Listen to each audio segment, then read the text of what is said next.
جس زمانے میں آپ زندگی گزار رہے ہیں یہ اتنی تیزی سے آپ کے اوپر سے گزر جائے گا کہ آپ کو احساس تک نہ ہوگا۔ بلکہ ایک حدیث کا مفہوم یہ بھی ہے کہ جوان بوڑھے نظر آنے لگیں گے اور بچے جوان نظر آنے لگیں گے۔ وہ دور آئے آج۔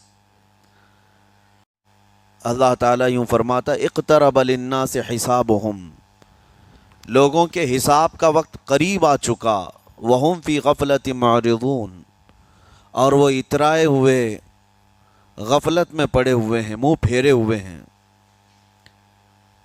لوگوں کو اس بات کا اندازہ ہی نہیں کہ حساب کا دن کتنا سخت ہونے والا ہے۔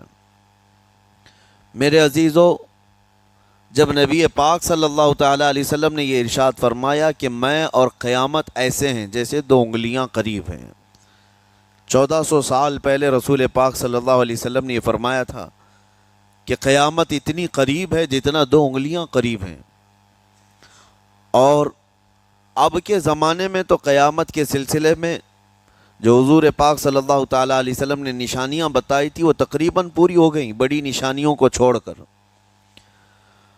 اور یہ بھی حدیث پاک میں ہے کہ اگلا زمانہ اتنی تیز گزرے گا کہ تمہیں اس کا اندازہ ہی نہیں ہوگا۔ زمانوں پر زمانے آتے چلے جائیں گے۔ یہ جو آخری وقت کی نشانیاں ہیں،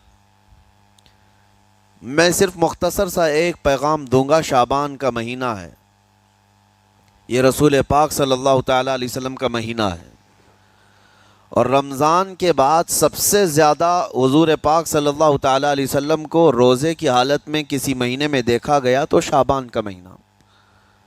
فرمایا گیا کبھی کبھار پورے شعبان کا مہینہ حضور صلی اللہ علیہ وسلم روزے سے رہتے، اور یہ ارشاد فرماتے کہ یہ مہینہ ایسا ہے جس میں سارے لوگوں کے اعمال اللہ کے حضور جاتے ہیں، پیش کیے جاتے ہیں، اور میرے آقا فرماتے ہیں اس حال میں میرے اعمال پیش کیے جائیں اللہ کی بارگاہ میں کہ میں روزے کے عالم میں ہوں۔ جب میرے اعمال پیش کیے جائیں اللہ کی بارگاہ میں تو میں روزے کی حالت میں ہوں۔ تو یہ شعبان کا مہینہ جو اب رمضان المبارک کے قریب کر رہا ہے، لیکن بعض بزرگوں نے یہ بھی فرمایا شعبان میں موتیں بھی کثرت سے ہوتی ہیں۔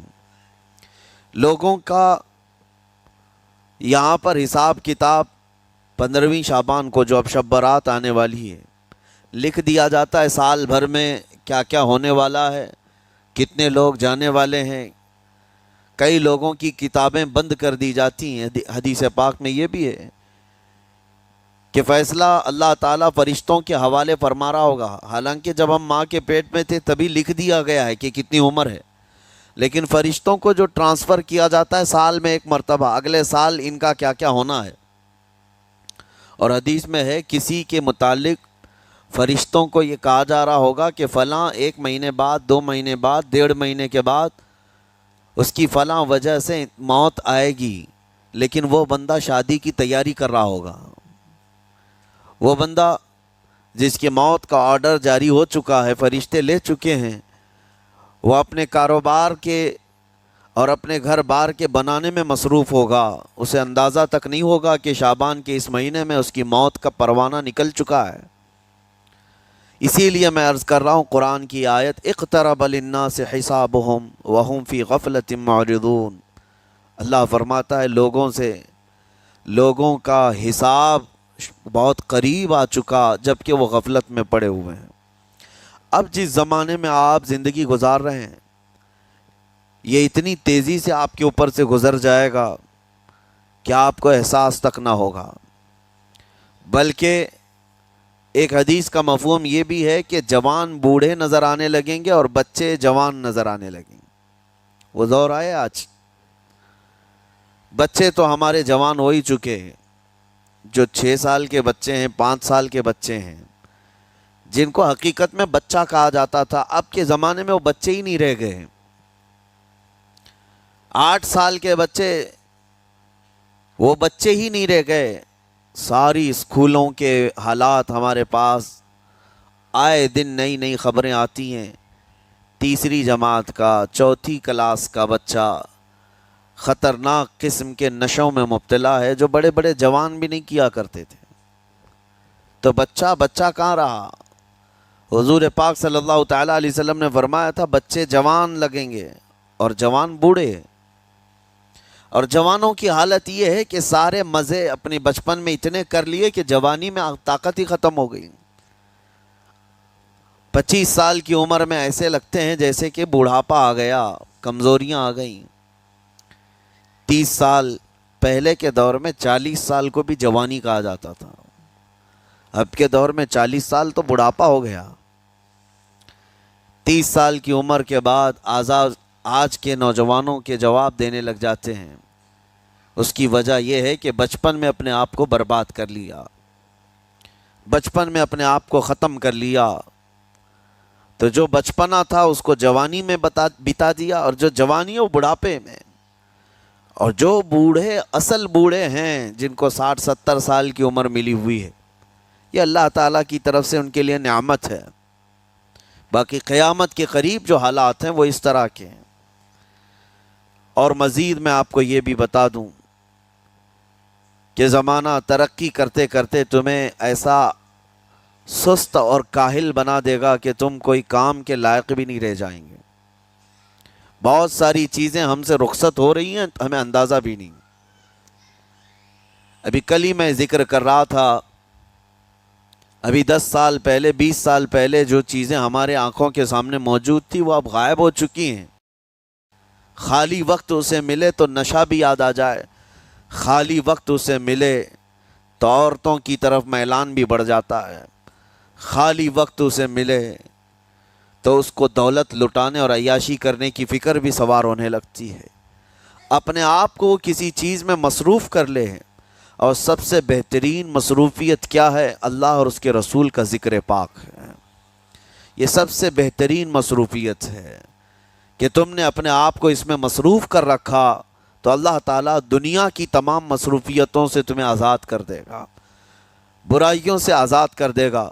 قرآن میں رب تعالیٰ فرماتا ہے وَقَالُوا حَسْبُنَا اللَّهُ وَنِعْمَ الْوَكِيلُ، جنہوں نے یہ کہا ہمارا رب ہمارے لیے کافی ہے، ہمارا اللہ ہمارے لیے کافی ہے، اور کیا ہی بہترین مددگار ہے، کیا ہی بہترین وکیل ہے جس نے یہ کہا۔ اللہ فرماتا ہے اس کے فوراً بعد آیت آئی فَانْقَلَبُوا بِنِعْمَةٍ مِّنَ اللَّهِ وَفَضْلٍ لَمْ يَمْسَسْهُمْ سُوءٌ، اللہ ان لوگوں کو اپنی خاص نعمتوں میں لے جائے گا، ایسی جگہ جہاں کوئی برائی انہیں چھو بھی نہ سکے گی۔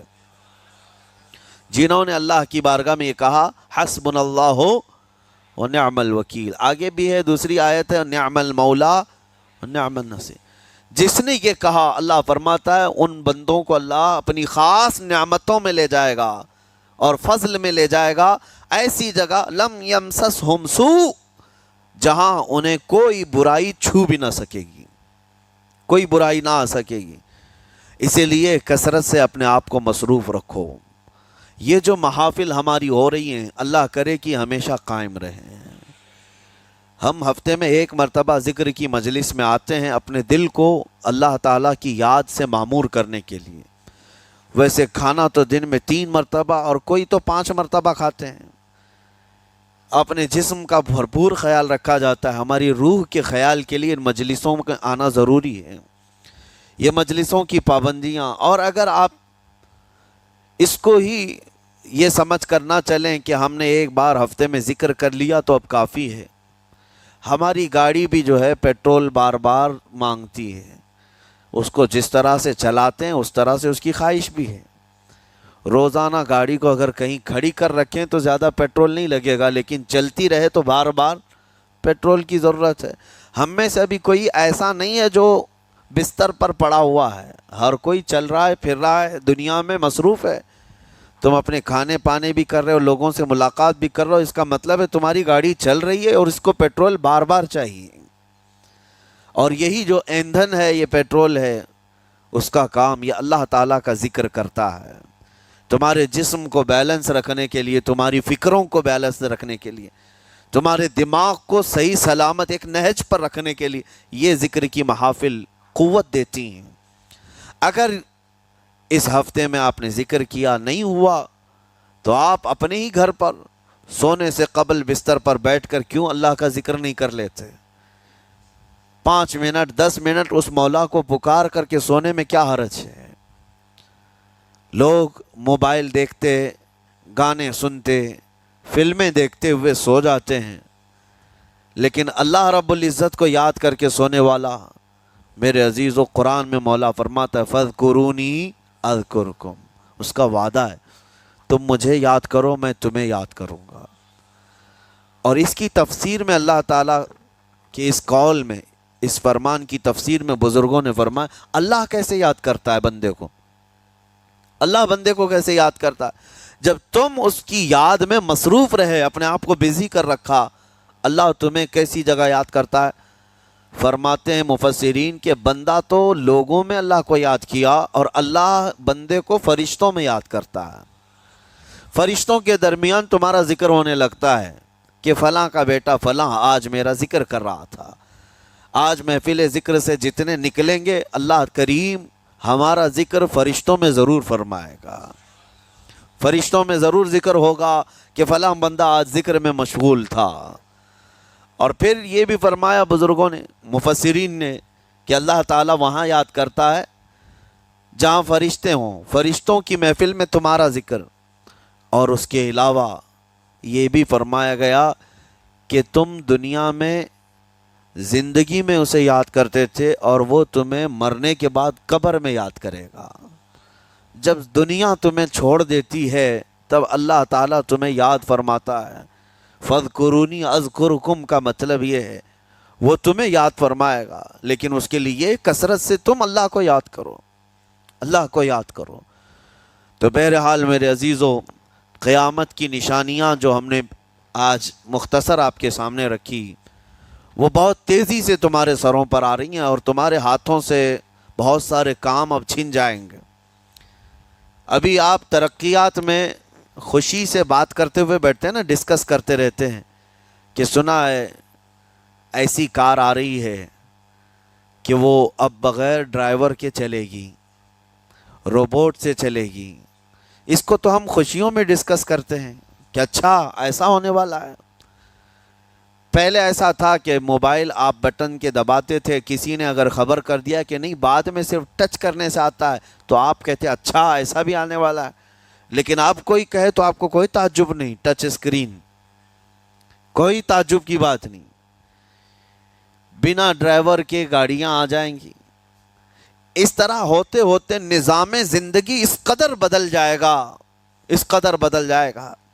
آج میری یہ بات نوٹ کر کے رکھ لیں، زندگی باقی رہی تو 10 سال بعد انشاءاللہ ہم ملاقات کریں گے، اگر اللہ نے زندگی باقی رکھی، اور اس کے بعد پھر ہماری یہ باتیں میچ کر کے دیکھیں کہ کیا کیا ہوا ہے اور کیا کیا دنیا بدل چکی۔ اسی لیے میں کوئی بھوشمانی نہیں کر رہا ہوں، اور نہ ہی کوئی جوتش بابا ہوں، طوطا لے کر جو بیٹھتا ہے، یا تمہارے ہاتھوں کی لکیریں دیکھ کر کے کوئی فیوچر بولنے والا نہیں۔ مصطفیٰ کریم صلی اللہ تعالیٰ علیہ وسلم کی احادیث سے جو قیامت کے قریب ہونے والے، رونما ہونے والے واقعات ہیں، میں ترجمانی کر رہا ہوں حضور کی حدیثوں کی، اس لیے کہ ہمیں پتہ ہے دنیا کے سارے سائنسدان جھوٹ بول سکتے ہیں، مدینے والے کی بات جھوٹ نہیں۔ میرے آقا صلی اللہ تعالیٰ علیہ وسلم کا فرمان جھوٹا نہیں ہو سکتا۔ اس لیے اگلا دور جو آ رہا ہے وہ بڑا سخت ترین ہے۔ اب آپ دیکھیں، محنت سے عاجز، ہر چیز سے محنت سے تمہیں نکال لینا ہے۔ میں نے تو لکھنے پڑھنے کی ایک مثال دی کہ تمہارے ہاتھوں سے قلم چلا جائے گا، تمہارے پاس سے کتابیں جو پرنٹ ہوتی تھی یہ بھی چلی جائیں گی، بس تم موبائل میں آڈیو کتابیں سنتے رہو۔ اور دور تو ایسا ہوگا کہ کچھ لکھنا بھی ہے، وہ بھی ابھی آ ہی چکا ہے، وائس کمانڈ جو ہوتا ہے اس کو بولو وہ لکھ کر کے دے دے گا۔ تم اس میں موبائل میں جو بولو گے وہ ٹائپ بھی ہو جائے گا۔ تو جب آپ کے بولنے سے سب لکھ بھی جاتا ہے تو قلم اٹھانے کی ضرورت کیا ہے؟ قلم چھوٹ گیا تمہارے ہاتھ سے، یہ سب چیزیں چھوٹ جائیں گی۔ آگے اب دور کے متعلق پیشین گوئیاں بعض سائنسدانوں نے یہ بھی کی ہیں کہ بچے پیدا کرنے کے لیے شادی ہونا بھی ضروری نہیں۔ یہ دنیا کا پلان ہے، یہ میں فطرت خداوندی کو نہیں بتا رہا، اللہ کے قانون کے خلاف ہے، لیکن دنیا یہ بھی چاہتی ہے کہ شادی کی بھی ضرورت نہیں، بچے ہم لیب میں پیدا کریں گے، لیبارٹری کے اندر ماں کی جیسے رحم دانی ہوتی ہے، بچہ دانی، آرٹیفیشیل اس کو تیار کر کے اس کے اندر کسی مرد کے نطفے کو رکھ کر اس کو وہیں پروان دیا جائے گا۔ نہ کسی یہ شادی کی ضرورت ہے، نہ کوئی عقد، نہ کوئی ایگریمنٹ، کچھ نہیں۔ جس کو بچہ چاہیے وہ لیب سے خرید لے، ہر طرح کی چیزوں سے تمہیں عاری کر دیا جائے۔ ابھی تو بہت سارے لوگ سوال بھی کرتے ہیں ہم سے ٹیسٹ ٹیوب بیبی کے متعلق، جس کو بچے نہیں ہو رہے ہیں، کیا وہ اس طرح سے ٹیسٹ ٹیوب بیبی سے، جو آج ایک طریقہ کار ہے، بچے پیدا کر سکتے ہیں یا نہیں؟ اس کے کئی طریقے ہیں سائنس میں، کہ اسی مرد کا نطفہ اسی کی عورت میں رکھ کر کے اس کو پروان دیا جائے، اور بعض دوسرے طریقے کہ کسی دوسرے کا لا کر اس کی عورت میں رکھ دیا جائے۔ یہ تو سراسر حرام ہے، زنا ہے۔ لیکن ائمہ اکرام، فقہاء اکرام نے حلال رشتے کے اندر ہی مرد اور عورت جو شادی شدہ ہیں ان کو بھی اس طریقے سے بچہ حاصل کرنے کی اجازت نہیں تھی، وہ ناجائز ہے، ناجائز ہے۔ بچے دینا یہ اللہ کی شان ہے۔ حضرت ابو ہریرہ رضی اللہ تعالیٰ عنہ حضور صلی اللہ علیہ وسلم کی بارگاہ میں حاضر ہوئے، عرض کرتے ہیں عرب والے لوگ عزل کرتے ہیں یا رسول اللہ، یعنی بچے نہ ہونا نہیں چاہیے کسی کو، تو پریکاشن لیتے تھے وہ لوگ، اس کا طریقہ کار ان کا الگ تھا عربوں کا، وہ انزال نہیں کرتے، اس سے پہلے جدا ہوتے۔ حضرت ابو ہریرہ رضی اللہ تعالیٰ عنہ نے حضور کی بارگاہ میں پوچھا کہ ایسا کیا کرنا کیسا ہے؟ نبی پاک صلی اللہ تعالیٰ علیہ وسلم نے ارشاد فرمایا اگر رب تبارک و تعالیٰ چاہے تو بھی بچے عطا کرے گا، کوئی عزل کر لے الگ ہو جائے، اگر مولا کو دینا ہو تو اس حال میں بھی اللہ تعالیٰ بچے عطا کرے گا، جو مولا بغیر باپ کے عیسیٰ پیدا فرماتا ہو۔ تو بہرحال میں بات الگ نہ چلی جائے اس لیے عرض کر رہا ہوں کہ اگلے دور میں سارے کام کاج تمہارے ہاتھوں سے نکل جائیں گے، عاری کر دیا جائے گا اور تمہیں سست اور کاہل بنا دیا جائے گا، اور جب بندے کے پاس کوئی کام ہی باقی نہ رہے تو اس کا دماغ شیطانی بن جائے گا، اور شیطان اس کو ہانکتا رہے گا صبح سے شام تک، شام سے صبح تک۔ اور میں آپ کو بتا دوں دنیا یہ چاہتی ہے کہ رات کو دن بنا دے، یعنی کوئی رات کا تصور ہی نہ رہے، نہ اندھیرا ہے نہ ہی کوئی اس طرح کی تاریکی، بلکہ پورا ٹوٹل 24 آورز ایسا ہی اجالا دکھنا چاہیے، تمہاری نیندیں ختم ہوں، کسی کے لیے بھی اندھیرا ہو گیا چلو سوئیں۔ یہ اللہ کے جتنے نظام ہیں اس سے یہ دنیا چھیڑ چھاڑ کرنے کی کوشش کر رہی ہے۔ یہ جو خفیہ طاقتیں ہیں دنیا کو جو چلا رہی ہیں، وہ فری میسن ہوں اور سیکریٹ تنظیمیں جو آج دنیا میں کام کر رہی ہیں، وہ قانون خداوندی سے چھیڑ چھاڑ کرنا ان کی فطرت عادت ہے۔ ہر چیز جو اللہ تعالیٰ کی بنائی ہوئی، پہاڑوں کو اپنی جگہ سے ہٹا دینا۔ عرب میں آج پتہ ہے آپ کو، سعودی میں سب سے زیادہ پہاڑ کاٹے جا رہے ہیں، پہاڑ اتنے کاٹتے ہیں وہ لوگ، پورے کے پورے پہاڑوں کو انہوں نے زمین سے الگ کر دیا، اور وہاں پہاڑ کا وجود ہی نہیں۔ مکہ میں جا کر آپ دیکھ لیں، مدینے میں جا کر دیکھ لیں، 4 سال 5 سال کنٹینیو کئی مشینیں لگا کر کے پورے پہاڑ کو صاف کر دیا، پتھر کے پہاڑ۔ اصل میں یہ نظام قدرت ہے، پہاڑ یوں ہی نہیں بنائے اللہ نے زمین پر۔ والجبال اوتادا، یہ میخ بنا کر کے اس میں گاڑ دیے گئے تاکہ زمین ہلنے نہ پائے، زمین پانی پر ہے، اور جب پہاڑوں سے چھیڑ چھاڑ کیا جائے گا زمینوں میں زلزلے آئیں گے، ادھر سے ادھر زمین ہل جائے گی۔ اور تو اور انہوں نے اپنی ٹیکنالوجی کو بڑھاتے بڑھاتے قانون خداوندی میں چھیڑ چھاڑ کے لیے کیا نہیں کیا، انہوں نے جعلی اور آرٹیفیشیل ارتھ کویک لانے کی کوششیں کی۔ مصنوعی زلزلے، مصنوعی بارش ہوتی نہیں، لیکن پورے کلاؤڈ کو جمع کر کے، بادلوں کو جمع کر کے ایک جگہ، اور پھر اس کو کیمیکل کے ذریعے سے پانی برسا دیا جائے. لوگوں کو لگتا ہے کہ ابر چھا گیا اور پانی آنے لگ گیا. یعنی بارش بھی مصنوعی برسائی جائے، ہوائیں بھی مصنوعی چلائی جائیں، پہاڑ بھی کاٹ دیے جائیں، جعلی زلزلے لائے جائیں. سونامی کو بھی لانے کی ترکیبیں ان لوگوں نے سوچی کہ زیر زمین جو لاوا ہوتا ہے اس کے اندر دھماکہ کر دیا جائے تاکہ پانی کی موجیں بے قابو ہو کر بہت زیادہ لہریں اٹھ جائیں اور دنیا میں تباہی مچائیں. بیماریاں اللہ کی طرف سے آتی ہیں، لیکن بیماریاں یہ لیب میں بنانے کی کوشش کرتے ہیں کہ وائرس بنائے جائے اور لوگوں کے درمیان چھوڑ دیے جائیں، جس کو آج دنیا کی بڑی طاقتیں بایو ویپن کا کہتی ہیں. یعنی ہتھیار صرف گولہ بارود بندوق اور میزائل ہی نہیں ہیں، ہتھیار یہ وائرس بھی ہیں، کیمیکل بھی ہے، دوائیوں کی شکل میں. یہ برسوں سے یہ تنظیمیں اس بات پر کام کر رہی ہیں، حتیٰ کہ یہ نظام قدرت کو، نظام خداوندی کو پورے اکثر بدلنے کے لیے انہوں نے مردوں کو عورت بنانا، عورتوں کو مرد بنانے کی بھی مہم چھیڑ رکھی ہے.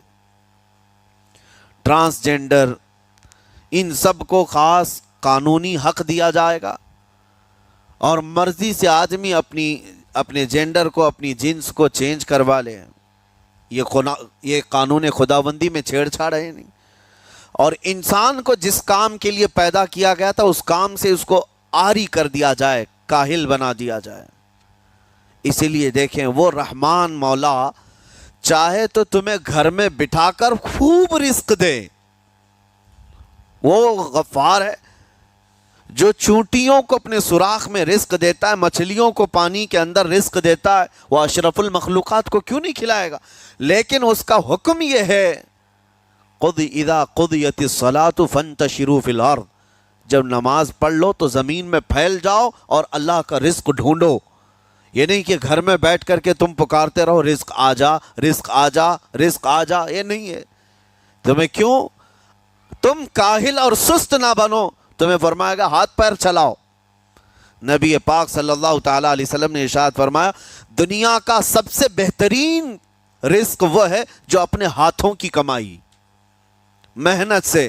اور حضور فرماتے ہیں اللہ کے نبی داؤد علیہ السلام لوہے کا کام کرتے اور خود اپنے ہاتھوں سے لوہے کو تپا کر کے نقش بناتے، اور لوہے کی زرہ جو جنگوں میں پہنی جاتی یہ بنا کر کے بیچتے تھے، اور اس کی آمدنی سے حضرت داؤد علیہ السلام اپنا گھر چلاتے تھے.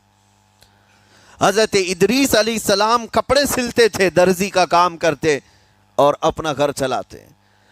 حضرت ابراہیم علیہ السلام گھر بنانے کا کام کرتے رہے. اسی لیے نبی پاک صلی اللہ تعالیٰ علیہ وسلم نے فرمایا اللہ کے سارے نبی اپنے ہاتھوں کی کمائی کھایا کرتے تھے، کوئی گھر بیٹھ کر کے نہیں. جو لوگوں کو آج یہ شوق ہے کہ بس کسی کو جائیداد میں کچھ پراپرٹی ملی تو کرائے پر چڑھا دو اور کرایہ کھاتے رہو. کیوں محنت کرنا ہے؟ کوئی کام کیوں کرنا ہے؟ میں یہ نہیں کہتا کہ کرایہ مت کھاؤ، کھاؤ کرایہ، لیکن اپنے جسم کو ایسا کاہل اور سست بناؤ گے تو یہ شیطان کی آماجگاہ بن جائے گا دماغ، اور اتنے گناہ کرنے لگ جاؤ گے کہ تمہارے کنٹرول میں نہیں رہے گا. تم اس کو جتنا خالی اور سست چھوڑو گے. یا آلریڈی جو سائنسدانوں نے چوہوں پر ایکسپیریمنٹ کر کے جو دیکھا، اکثر ایسا ہوتا ہے کہ چوہوں پر جو تجربہ کیا جاتا ہے انسان کے فطرت سے بہت زیادہ میل کھاتا ہے چوہوں کی طبیعت. اسی لیے آپریشن تھیٹر میں بھی سکھانے کے لیے چوہے اور مینڈک کا استعمال ہوتا ہے. دوائیاں بھی جو سب سے پہلے بنتی ہیں وہ چوہوں کو کھلا کر دیکھی جاتی ہیں. انسان کی طبیعت زیادہ اس سے میل کھاتی ہے. تو جو چوہوں کو ساری سہولیات دے دی گئی تھی تو وہ آپس میں شہوت میں مبتلا ہو گئے اور ایک دوسرے کا قتل کرنے لگے. یہی حال انسانوں کا بھی ہوگا. جب ان کو ساری سہولیات ایک جگہ مل جائیں گی تو یہ ایک دوسرے کا قتل شروع کر دیں گے. یہ کثرت سے گناہ کرنے لگیں گے اور ایک دوسرے کا قتل کریں گے. اسی لیے آپ کو میں جو بات کہہ رہا تھا وہ ادھوری رہ گئی. وہ رب تبارک و تعالیٰ چاہے تو گھر بیٹھا کر تمہیں کھلائے، لیکن آپ مجھے یہ بتاؤ، یہ جو مسجد میں بلاتا ہے تمہیں رب تعالیٰ 5 وقت، فجر میں، ظہر میں، عصر میں، مغرب میں، عشاء میں، اور ہر ایک میں تمہیں اپنی پیشانی زمین پر رکھنی ہے. ہاں، ایک مخصوص طریقہ ہے. کیوں؟ اللہ کریم کیا تمہارے ان اعمال کا محتاج ہے؟ محتاج ہے رب تعالیٰ کہ تم جتنے سجدے کرو گے اس کا پاور بڑھے گا، اس کی طاقت بڑھے گی، تمہاری عبادتوں سے اس کے خزانے بڑھیں گے؟ کچھ نہیں ہونا ہے. وہ بے نیاز ہے، اللہ الصمد، وہ بے نیاز ہے. لیکن تمہیں یہ جو پریکٹس کرائی جاتی ہے وہ اسی لیے کہ تم سست اور کاہل نہ بنو. کسی گاڑی کو زیادہ دن گیریج میں رکھ دیا جائے، چاہے وہ نئی کیوں نہ ہو، زنگ لگ جاتا ہے اور اس کے بعد پھر اس کے اندر خرابیاں شروع ہو جاتی ہیں. انسان اپنے آپ کو اسی طرح کاہل رکھ دے، سست رکھ دے، تو پھر اس کے اندر بھی عجب عجب قسم کی بیماریاں، وہ گناہوں کی بیماریاں بھی شروع ہوتی ہیں اور جسمانی بیماریاں بھی شروع ہوتی ہیں. اسی لیے تمہیں 5 وقت یہ پریکٹس بھی کرائی جاتی ہے کہ نمازیں پڑھتے رہو، اپنے آپ کو بزی رکھو. تم بار بار پیشانی زمین پر جھکاؤ اور اٹھاؤ، جھکاؤ اٹھاؤ. یہ پریکٹس اسی لیے کرائی جاتی ہے کہ تمہارا جسم سست اور کاہل نہ رہے. اللہ کریم بندوں کے تمام مصالح اور ان تمام حاجتوں کو بہتر جانتا ہے کہ بندہ کس میں بہتر ترقی کر سکتا ہے. اسی لیے میرے عزیزو، اپنے آپ کو خالی مت چھوڑو، اپنے آپ کو خالی مت چھوڑو. اور وقت ہمارے پاس اتنا کم ہے کہ حساب دینے کے وقت ہمیں سب کو پتہ چل جائے گا. قیامت کے دن یہ بھی روایت میں ملتا ہے کہ بندہ یہ یاد کرے گا کہ میرے پاس اتنا وقت تھا، کاش میں کچھ نہ کرتا، تسبیح لے کر بیٹھا ہوتا، کاش میں کچھ نہ کرتا، دعائیں ہی کر رہا ہوتا، تو اللہ تبارک و تعالیٰ اس کا بدلہ مجھے قیامت میں عطا کرتا. لیکن جنہوں نے اپنے اوقات کو یہاں پر خالی گنوا دیے، فضول میں برباد کیے، وہ بہت پچھتاوے میں ہوں گے، بہت پچھتاوے میں ہوں گے. جتنا وقت اپنے پاس باقی ہے اس کو مصروف کر دو، اس کو مصروف کر دو. اللہ کریم ہم سب کو گزرے ہوئے تمام برائیوں کے کفارہ ادا کرنے کی توفیق عطا فرمائے. رب تبارک و تعالی ہمیں سستی اور کاہلی سے محفوظ فرمائے.